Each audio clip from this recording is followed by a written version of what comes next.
thing that really stands out is that in many ways, the agreement itself is not that significant. It doesn't really, mention the hows or the time frame to some of the articles, and of course that means that it's going to be very difficult to implement. And of course that could be by design. What we're looking at here is now, to my mind, a weaker prime minister who is bereft of his political support system, both because they are not included in the agreement, but also because, out of a principled stance, as Dr. Mariam just mentioned, that they have all resigned.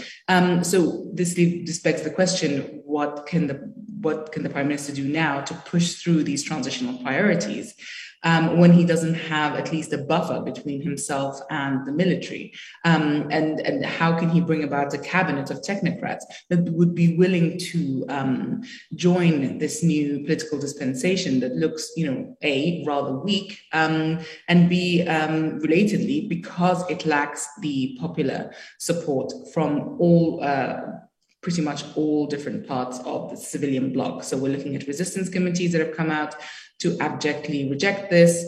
The Sudan Professionals Association, which led the protests in 2018-2019, and the FFC, the Forces for Freedom and Change, who have by and large also rejected it. It does seem like this move by the military to finally sort of acquiesce to an agreement was driven more by concerns of, in the international sphere rather than the domestic sphere. And certainly the sort of jubilant international response that we're seeing to yesterday's agreement indicates that that's kind of what the international community was looking for. They stipulated the return of the prime minister and sort of the release of detainees, which is what's happening. Anything sort of broader or anything deeper than that is not really being discussed at the moment, which is worrying. So a lot of these responses from the international community come across very tone deaf, at best, and then at worst as part of the problem to some of these pro-democracy groups. Some have even, sort of called it or framed it as the counter-revolution codified. And of course, that rings a lot of alarm bells it should ring a lot of alarm bells for those who want to support pro-democracy in Sudan.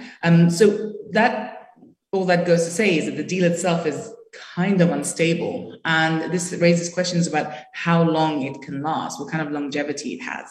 And because stability was sort of the main driver, I think, of these, of kind of setting up an agreement in the end, both financial and political stability of Sudan, we have seen, a difficulty in figuring out how that now brings stability with this agreement that does very little to address a lot of the core grievances, but also to meet a lot of the demands of the street. And so, if anything, the unanimity of its rejection by the civilian bloc plus the redoubled efforts on the streets suggest that there's going to be increased instability going forward. So resumption of business, calls for peace through incorporating the current non-signatories to the Juba Peace Agreement, curbing violent extremism, migration, bringing about security, bringing about a sense of security, which has been pretty much lacking over the past month, are not guaranteed by this agreement. So it's going to be very difficult for the Prime Minister, but as well as the other members of the government, to prove that they can bring about some of these changes. Of course, there's also the regional angle. Sudan is sort of compared to Ethiopia, and in comparison to Ethiopia, it looks to be much more stable in that, there isn't sort of this growing sort of attack on the capital that's imminent.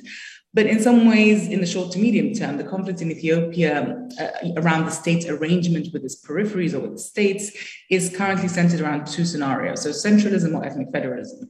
By contrast, in Sudan, it's far more unstable, as this conversation between the central state and the production and resource-rich areas is still very much in flux. It hasn't been decided even between a few scenarios.